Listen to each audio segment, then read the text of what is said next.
Hi friends, இன்றைக்கி வீடியோவில் நம்ம பார்க்க போகிற ரெசிபி என்னென்னு பார்த்தீங்கன்னா ஈவினிங் ஸ்நாக்ஸ் தாங்க செய்ய போகிறேன். வாங்க ஃப்ரெண்ட்ஸ், எப்படி செய்யலாம்னு சொல்லிட்டு வீடியோவில் போய் பார்க்கலாம். ஃபஸ்ட்டு ஒரு கிண்ணத்தில் 2 டீஸ்பூன் அளவுக்கு ஈஸ்ட் சேர்த்துருக்குறேங்க. அது கூடவே 1 டீஸ்பூன் அளவுக்கு சர்க்கரை சேர்த்துருக்குறேன். கூடவே வெதுவெதுப்பான பாலை கொஞ்சமாக சேர்த்துருக்குறேங்க. சேர்த்துட்டு இதை பொங்க வச்சிடலாங்க. பாருங்கள், இப்போ இதை நல்லாவே பொங்கி வந்திருக்கு. இப்போ ஒரு ஸ்பூன் வச்சு நல்லா மிக்ஸ் பண்ணி தனியாக எடுத்து வச்சிடுறேங்க.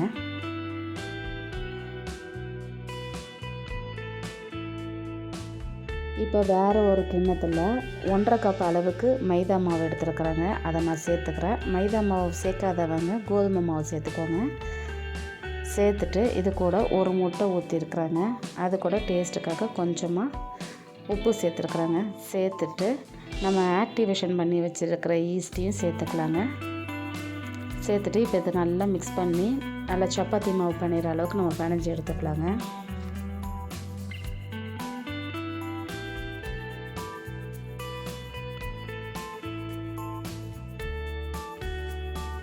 பாருங்கள், இந்த மாதிரி நல்லா பசைஞ்சு எடுத்துக்கலாங்க. பசைஞ்சு எடுத்துட்டு 1 ஹவர் போல் நம்ம மூடி போட்டு மூடி வச்சிடலாங்க. இப்போ பாருங்கள், 1 மணி நேரம் கழிச்சதுக்கப்புறம் நம்மளுக்கு டப்புலாக கிடச்சிருக்கு. நல்லா பொங்கி வந்திருக்கு. இப்போ இதை நல்லா பிணைஞ்சிக்கலாங்க.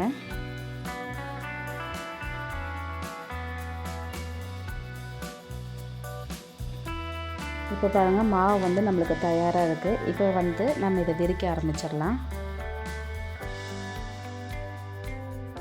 இப்போ கொஞ்சமாக மாவு சேர்த்துக்கலாங்க. மாவு சேர்த்துட்டு நல்லா ஸ்ப்ரெட் பண்ணி விட்டுக்கலாம். இப்போ நம்ம ரெடி பண்ணி வச்சுருக்கிற மைதா மாவை இது கூட நம்ம வச்சுட்டு நல்லா ஒரு தடவை ப்ரெஸ் பண்ணிவிட்டு 2 பக்கமும் மாவு படுற அளவுக்கு வச்சிடலாங்க. வச்சுட்டு இப்போ நம்ம சப்பாத்தி தேய்க்கிற கட்டையை வச்சுட்டு நல்லா விரித்து விட்டுக்கலாங்க.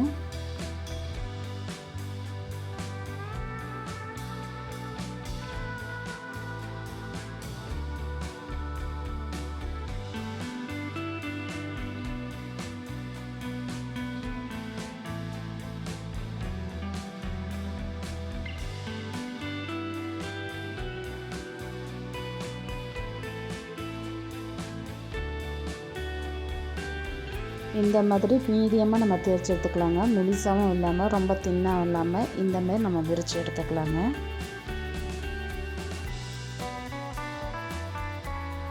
இப்போ நம்ம வீட்டில் வச்சுருக்கோம்லங்க மூடி, இந்த மாதிரி வேறு எதுவாக இருந்தாலும் பரவாயில்ல, இதை வச்சு ஒரு அழுத்தம் கொடுத்துட்டு நம்ம எடுத்துக்கலாங்க.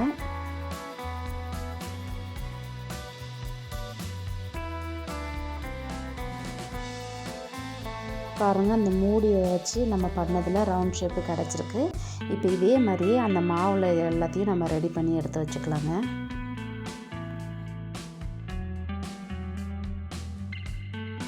இப்போது ஒரு கடாயில் தேவையான அளவுக்கு எண்ணெயை ஊற்றி நல்லா சூடானதுக்கப்புறமா ஸ்லிம்மில் வச்சுட்டு நம்ம ரெடி பண்ணி வச்சுருக்கிற அந்த மாவை நல்லா எண்ணெயில் சேர்த்துக்கலாங்க.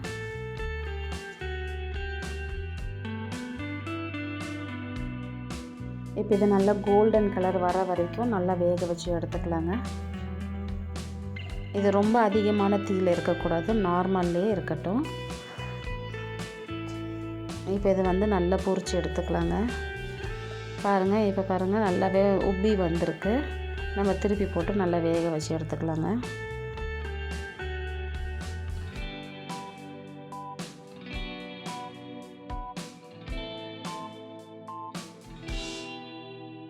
இப்போ பாருங்கள், நான் திருப்பி போட்டிருக்கேன். ஒரு பக்கமாக நல்லா வெந்திருக்கு. இன்னமும் நல்லா கலர் சேஞ்ச் ஆகி நல்லா வேகட்டுங்க.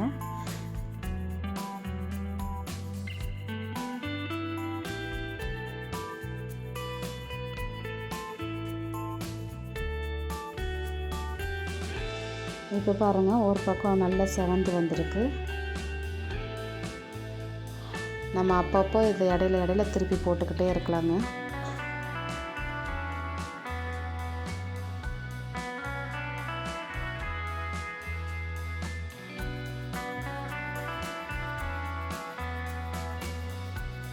இப்போ பாருங்கள், 2 பக்கமும் நல்லா செவந்து வந்திருக்கு.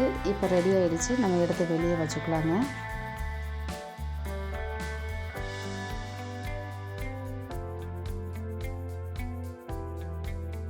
மீதமாக இருக்கிற மாவையும் எண்ணெயில் போட்டு நம்ம பொரித்து எடுத்துக்கலாங்க.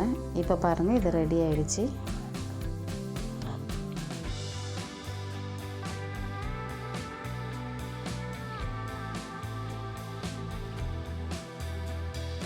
இப்போ பாருங்கள், நான் ஒன்று பிச்சு காட்டுறேன். உள்ளுக்குள்ளே நல்லா வெந்து சாஃப்டாக புசு புசுன்னு இருக்குங்க. இதே மாதிரி நீங்களும் ட்ரை பண்ணி பாருங்கள். அவ்வளோதாங்க. இப்போ நம்ம ரெடி பண்ணி வச்சுருக்கிற மினி பன் ரெடி ஆகிடுச்சு. இந்த வீடியோ உங்களுக்கு பிடிச்சிருந்தா லைக் பண்ணுங்கள், ஷேர் பண்ணுங்கள், கமெண்ட் பண்ணுங்கள். மறக்காமல் நம்ம சேனலை சப்ஸ்கிரைப் பண்ணிக்கோங்க ஃப்ரெண்ட்ஸ். பக்கத்தில் இருக்க பெல் ஐக்கனையும் கிளிக் பண்ணிக்கோங்க. அப்போ தான் நான் போடுற வீடியோ எல்லாமே உங்களுக்கு நோட்டிஃபிகேஷனாக வரும் friends. Okay friends, tata bye by.